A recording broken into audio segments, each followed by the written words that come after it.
ఆ betting app గురించి జరుగుతుంది, మీకు ఆ స్కామ్ గురించి తెలుసు. ఇంతకుముందు ఈడీ పిలిపించారు, వాళ్ళని నేను కలిశాను. ఇందులో నా భాగస్వామ్యం లేదండి. 2016లో అప్పుడు ఇంకా బెట్టింగ్ స్టార్ట్ అవ్వలేదు. ఒక యాప్ గురించి యాడ్ చేశాను. ఆ తర్వాత అది బెట్టింగ్ అయితే దాని నుంచి నేను తప్పుకున్నాను. I did not take payment అంటే ఓకే అన్నారు. సిఐడికి కూడా ఒక సార్వజనికులు ఒకరు కంప్లైంట్ చేశారు, మన పేర్లన్నీ చెప్పి. సో దాని గురించి పిలిచారు అండ్ వెళ్ళి మాట్లాడాను. 2017లో ఇక్కడ బ్యాన్ అయ్యింది. 2016లో ఇంకా బెట్టింగ్ స్టార్ట్ అవ్వలేదండి. ఆ యాప్ ఒక గేమ్ అనుకుని మేము చేసామండి. ఆ తర్వాత తెలిసింది బెట్టింగ్ యాప్ ఈజ్ రాంగ్, అందువల్ల నేను కంటిన్యూ చేయలేదు. ఆ డీటెయిల్స్ ఇచ్చాను. ఆ తర్వాత ఏదైనా చేశారా, వేరే కంపెనీస్ ఏదైనా చేశారా అంటే లేదండి అని చెప్పాను, అంతే.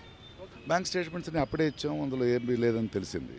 బట్ ఒకటి మా మాధ్యమం మూలంగా చెప్తున్నది, ఏదో అది కొందరు పెద్దవాళ్ళు చేశారు, వాళ్ళు చేశారు రూల్స్ అని కాదు. Betting app is wrong. Okay, అది చాలా యంగ్స్టర్స్ జీవితాలు పాడైపోతున్నాయి.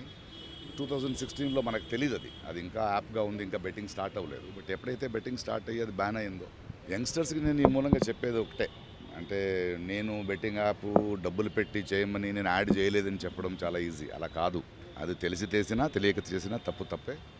యంగ్స్టర్స్ ప్రజలు అర్థం చేసుకోవాలి. మనం కష్టపడదాం, కష్టపడి సంపాదిస్తాం. ఇలాంటి యాప్ పోయి చాలా ఫ్యామిలీస్, చాలా youngsters they have lost there lifes and I'm sorry for that and hope మనం దీని నుంచి నేర్చుకుంటాం. Thank you.